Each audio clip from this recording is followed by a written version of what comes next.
జాపాలి తీర్థం తిరుమల. జై శ్రీరామ్. హనుమంతుడు పుట్టి పెరిగిన ప్రదేశం మన తిరుమల. శేషాచల కొండలలో అంజనాద్రి పైన జాపాలి తీర్థం. జాపాలి ఆంజనేయ స్వామి. తిరుమలలో చూడాల్సిన ముఖ్యమైన ప్రదేశాలలో జాపాలి తీర్థం ఒకటి. ఇక్కడ వెలసిన హనుమంతుడు చాలా పురాణ ప్రాముఖ్యత కలిగిన చరిత్ర ఉంది. ఈ ప్రదేశంలో ఎందరో మహాత్ములు, యోగులు, సాధువులు సిద్ధి పొంది తరించారు. దేవతలు నడయాడిన ప్రదేశం ఈ జాపాలి. సాక్షాత్తు హనుమంతుడి కోసం తల్లి అంజనాదేవి తపస్సు చేసిన పవిత్ర ప్రదేశం. కేవలం దర్శన మాత్రముచే పంచమహాపాతకం భూత ప్రేత పిశాచాది బాధల నుండి విముక్తులవుతారని స్కాంద పురాణంలోని వెంకటాచల మహత్యంలో తెలుపబడినది.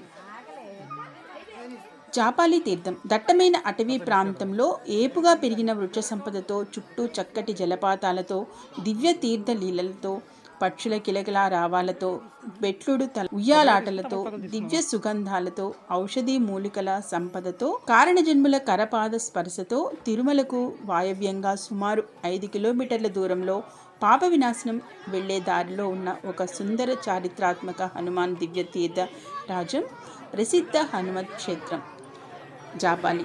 ఈ తీర్థ మహిమ వారాహ స్కాంద పురాణాలలో వర్ణితం.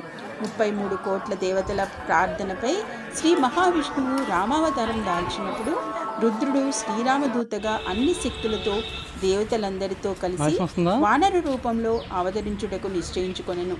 అప్పుడు జాపాలి అనే మహర్షి హనుమంతుని అవతారానికి ముందే ఆ రూపాన్ని ప్రసన్నం గావించుకొనుటకు ఎన్నో ప్రదేశాలలో తపస్సు చేసుకుంటూ కడకు శ్రీ వెంకటాచలంలో అనగా తిరుమలలో జప హోమాలు చేయసాగెను.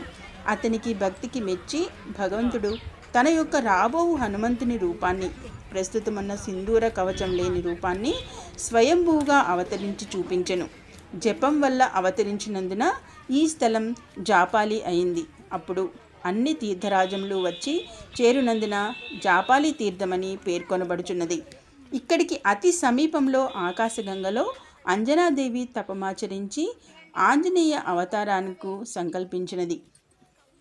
హనుమంతుని కొరకు ఆదిశేషుడు కూడా పర్వతంగా మారి బ్రహ్మచర్యాన్ని పాటిస్తున్నట్లున్నది. అలా మారిన శేషగిరిపై శ్రీ వెంకటేశ్వర స్వామి తన అభయహస్తములతో చరణదాసుడైన హనుమంతుని చూపుతున్నట్లుగా ఆర్చావతారంగా నిలిచారు. అయోధ్యకాండలో జాపాలి ఋషి తన యొక్క ధర్మ విరుద్ధమైన మాటలకు వాక్కు దోషాన్ని మూటగట్టుకుని జపాలి తీర్థంలో తపస్సు చేసి రామగుండంలో స్నానమాచరించి వాక్కుదోష విముక్తుడయ్యను. శ్రీరామచంద్రుడు రావణుని సంహరించి అయోధ్య వెడుతూ సీతా సమేతంగా ఈ తీర్థంలోనే స్నానమాచరించెను.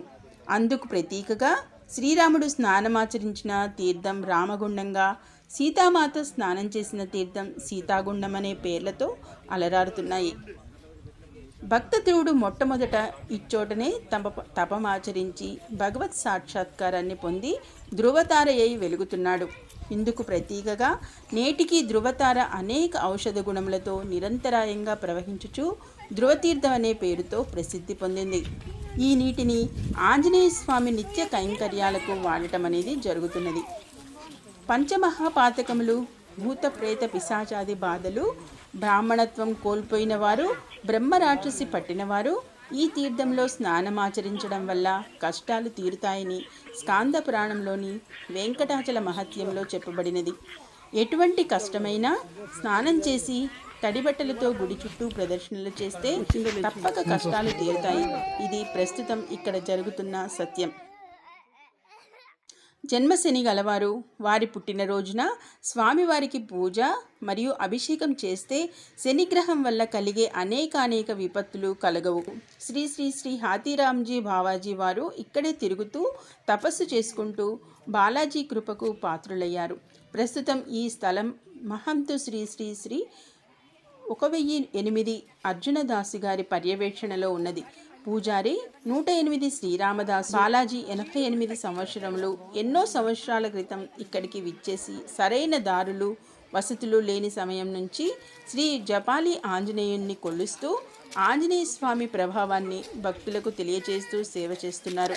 ఈ చోటు ఎందరో మహాత్ములు, సాధువులు, యోగులు సిద్ధి పొందిన చోటు, దేవతలు నడయాడిన చోటు. ఇంకా ఎన్నో లీలా విశేషాలకు అశోకవనంలో ఆంజనేయుడు సీతమ్మ వారిని సంతోషపరిచినట్లు ఎందరో జీవితాలలో ఆనందాన్ని నింపుతున్న చోటు. నేడు ఎంతోమంది ఉన్నత స్థానంలో ఉన్న చాలామంది ఈ స్వామి భక్తులే. వారి జాబితాకు అంతే లేదు.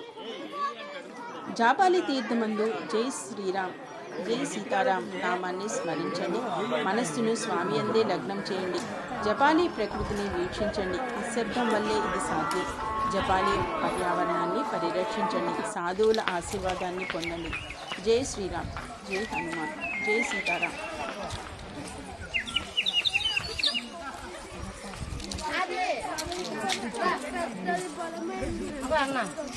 శ్రీకోన్కి రోహితానికి